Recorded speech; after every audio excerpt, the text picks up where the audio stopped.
기도하겠습니다. 하나님 아버지 감사합니다. 또 기독교 강요와 또 대요리문답, 신앙고백서, 또 성경 공부를 통해서 주여 우리에게 하나님을 더 경외하는 그러한 참된 진리의 지식을 깨우쳐 주시고 또 우리를 도우셔서 더욱 하나님께로 가까이 이끄소서.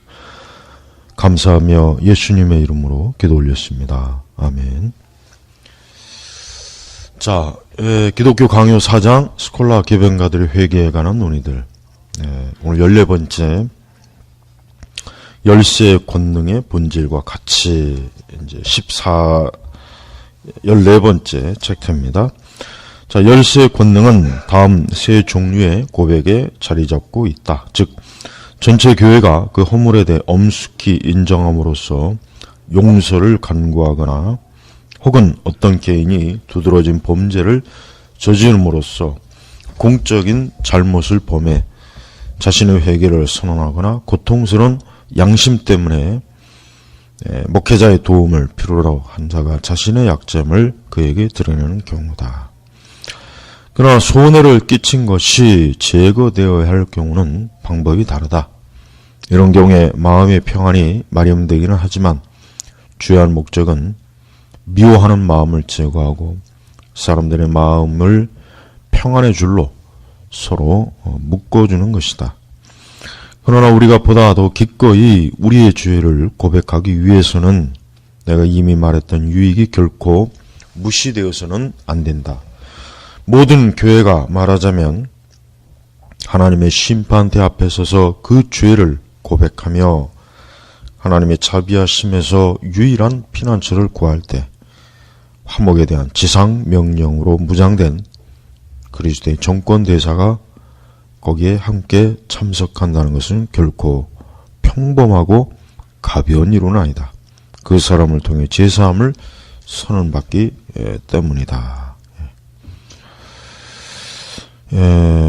지금 요 부분은 이제 자칫 잘못하면 또 괜히 또 로마 천주교의 어떤 그 사제 중보 또 고해성사가 그럼 좀 더 그래도 유익이 있지 않느냐 그렇게 오해할 수가 있는데 지금 칼빈은 그런 의미로 말하는 것이 아니라 우리가 하나님의 사역자 또 목회자가 어떤 성도를 또 위로하고 그에게 새로운 소망을 주고 또 그의 죄가 또 용서되었음을 확신케 하는 것. 바로 이제 이것을 얘기하는 거지, 천주교의 그 고해성사를 조금이라도 옹호하는 그런 듯한 의미는 전혀 아닌 것을 우리가 좀 주의해야 됩니다. 그래서 이제 뭐 사역자는 죄를 지은 사람이라도 그를 궁일이 여기는 마음이 또 있어야 되겠고, 또 한편으로 그가 그 죄를 확실하게 끊고 정리할 수 있도록 도와줘야 됩니다. 이제 바로 그런 의미입니다. 그런 의미. 이러한 정권 대사의 직무가 공정하게 올바른 질서를 따라 경건하게 수행될 때, 그렇죠. 그래서 공정하고 또 올바른 질서에 따라 그 다음에 경건하게. 로마 천주교는 이러한 부분에 있어서 그들의 고해 성소는 고해 제도는 공정하지도 못하고 올바른 질서도 없고 가장 큰 문제는 경건하지가 않다. 이게 경건하지가. 그리스도의 속죄의 유일성을, 그분의 중보 사역의 유일성을 훼손시키는 짓을 이 로마 가톨릭 사제들이 하고 있다는 걸 꼭 정말 꼭 알아야 됩니다. 아주 죄악이죠.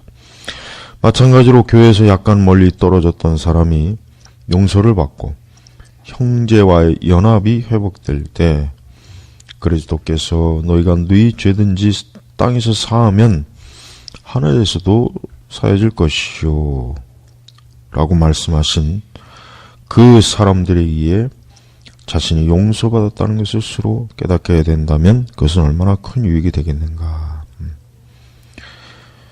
그러니까 이제 우리가 다른 이들의 죄를 용서하고 긍휼을 베풀고 또 그의 죄를 허물을 또 덮어주는 것은 그것은 이제 결국 우리 자신에게도 유익이 된다. 이제 그런 의미로 또 말하는 것입니다. 그러나 죄는 확실히 명확하게 회개가 돼야 됩니다. 죄가 회개가 안 되는 상태는 그것은 결코 용납할 수가 없죠. 하나님 앞에서 그게 용납이 안 됩니다. 그러니까 확고한, 확실한, 또 명확하고 분명한 사죄가 있어야 된다. 그리고 어떤 한 개인이 자신의 연약함을 특별한 치료법으로 제거할 필요가 있는 자들이 개인적인 사면을 구하게 될 때 그 효과 유익은 공적인 사면에 못지않게 크다. 그러니까 개인적으로 용서를 구하고 용서해주고 하는 이런 것은 공적인 것 못지않다. 왜냐하면 그들은 신자들의 전체 모임을 위해 계획된 일반적인 약속들을 경청하면서도 여전히 약간의 의심이 남아있고 아직도 용서를 받지 못한 것처럼 여전히 괴로워하는 마음을 지니고 있는 경우가 있기 때문이다. 마찬가지로 만일 그가 자신의 마음에 지니고 있는 은밀한 비밀을 그의 목회자에게 내어놓고 그 목회자에게 안심하라. 내 죄상을 받았느니라 하는 복음의 음성이 특별히 그 자신에게 들려오게 될 때 그는 마음의 확신을 얻게 되며 이전에 그를 괴롭혔던 그 인심으로부터 해방을 얻게 될 것이다. 그러니까 이제 우리 여기서 목회자는 진심으로 회개하고 참으로 그 죄를 끊고 돌이킨 신자들에게 이와 같이 어때요? 하나님의 용서하심에 대한 확신을 줘야죠. 확신을. 그런 확신을 주는 것이 그게 목회자에게 굉장히 중요한 것입니다. 그런 확신을 주지 못하거나 그런 확신을 얻지 못한다면 얼마나 많은 고통과 괴로움이 여전히 있을 것이기 때문에 그래요.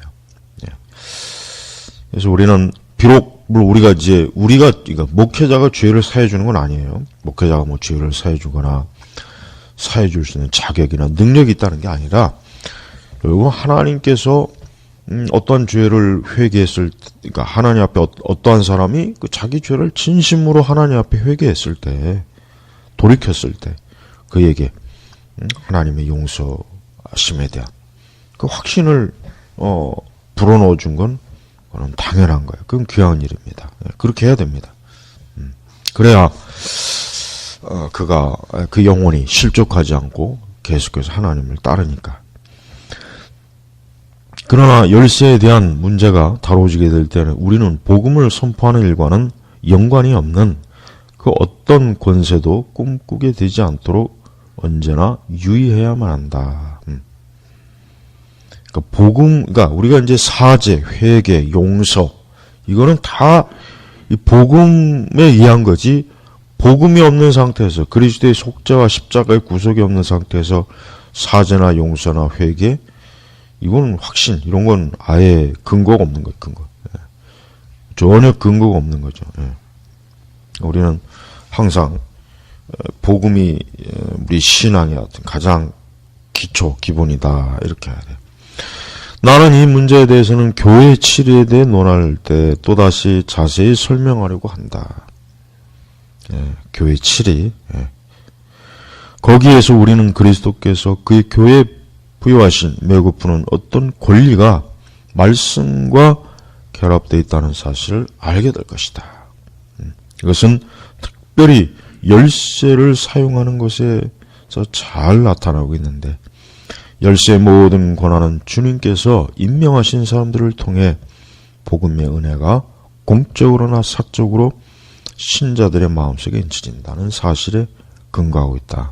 이것은 단지 복음 선포를 통해서만 실현될 수 있다.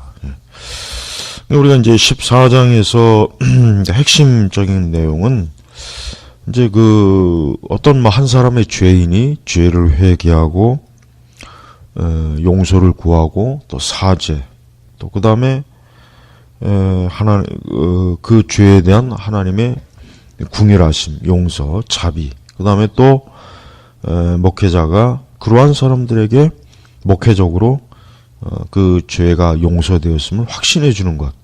이런 전반적인 것들을 지금 얘기하고, 그리고 이런 모든 것들은 다 예수 그리스도의 복음, 하나님의 복음을 통해서만, 복음에 의해서만 이게 다 되는 거예요. 그러니까 엄밀히 얘기하면은 왜 우리 기독교가 이렇게 유일한 생명의 종교냐? 결국 복음이 있기 때문에 그래요. 복음이. 예. 그러니까 복음이 없는 상태에서 뭐 아무리 죄에 애통한다, 뭐 돌이킨다, 끊는다 해도 여전히 그 죄는 남는 거거든요. 여전히 그 죄는 남고 정죄를 받는단 말이에요. 정죄한단 말이에요. 예수님의 십자가가 없으니까. 그래서 우리는 14장이 참 오늘 중요합니다. 로마 천주교는 이러한 면에서 복음이 없는 상태에서 그들이 뭐 고해성사를 한다, 뭐한다 아무 소용이 없는 거예요. 그러니까 천주교는 죄 용서의 근거가 없는 이교 이방 종교다라는 것을 꼭 기억하시길 바랍니다. 예.